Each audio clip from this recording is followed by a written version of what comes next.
हर माँ बाप रहें सावधान, वरना आपका बेटा ही बन सकता है कातिल। अगर आपने बच्चों से छीना मोबाइल तो कर सकता है आपका कत्ल। बच्चों को मोबाइल का बढ़ावा देने वाले हर माँ बाप अब हो जाएं सावधान, क्योंकि बच्चों को लग गई मोबाइल की लत तो फिर छीनने पर कर सकता है आपका कत्ल।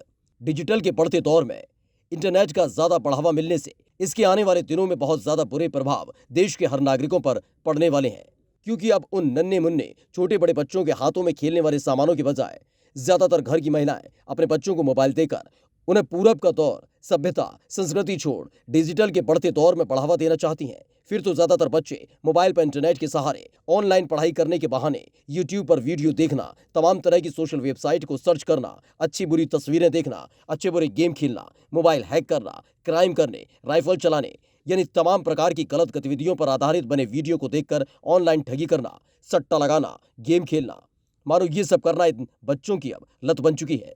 फिर तो अगर आपने अपने ही बच्चों से मोबाइल छीनने की कोशिश की तो आपका ही बच्चा आपको दुश्मनों की नजर से देखने लगेगा और फिर ज्यादा तंग किया गया या तो वो खुद ही मौत को गले लगा सकता है या फिर किसी बड़ी वारदात को अंजाम देगा। नहीं यकीन तो देखिए हमारी ये खास रिपोर्ट। मोबाइल में पबजी गेम खेलने का दीवाना लखनऊ में एक 16 वर्षीय बच्चे ने एक ऐसी घटना को अंजाम दिया जो हर किसी के दिलो दिमाग में ठोकर मार रही है।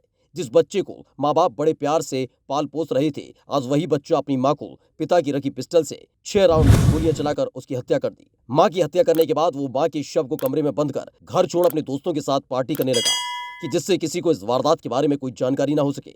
और वारदात के समय घर में मौजूद अपनी 10 वर्षीय छोटी बहन को एक कमरे में बंद कर बाहर दोस्तों के साथ क्रिकेट खेलने और फिल्म देखता चला गया। तभी 2 दिन बीत जाने के बाद पड़ोसियों ने कातिल बेटे से पूछा कि आपकी माँ कहाँ है। तभी कातिल बेटा बोला माँ दादी के घर गई है।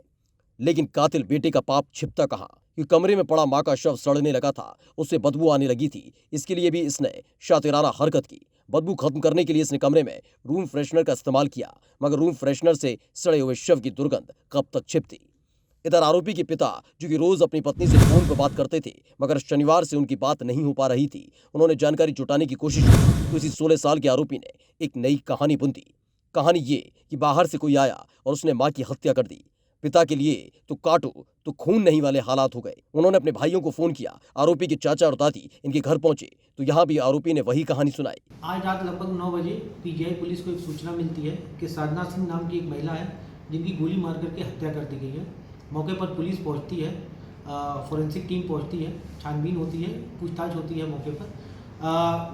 जो स्थिति क्लियर होती है वहाँ से पूछताछ के बाद जो पता चलता है वहाँ पर जो इनका जो एक बेटा था जिसकी उम्र लगभग 16 साल है, नाबालिग है, बाद में पता चलता है कि उसने ही इस घटना को अंजाम दिया है।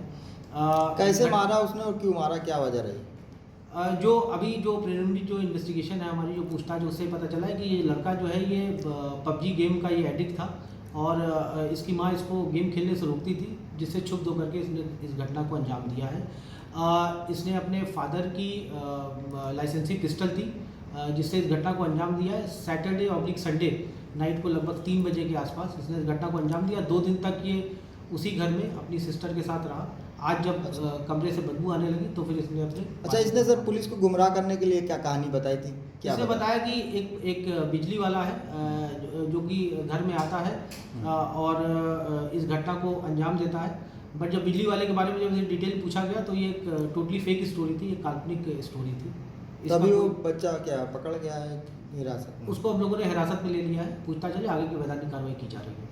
फिर तो पुलिस की कड़ी पूछताछ के दौरान यह पता चला कि मां की हत्या इसलिए की गई थी क्योंकि बेटा पबजी खेलने का दीवाना था, जिसको लेकर मां बार बार मना करती, मोबाइल छीन लेती और बच्चे को पढ़ाई करने को बोलती। इससे तंग आकर मौका दे कातिल बेटे ने इस वारदात को अंजाम दे दिया। दरअसल ये वारदात लखनऊ के पीजीआई इलाके के वृंदावन कॉलोनी की है। Bureau report, my Bharat.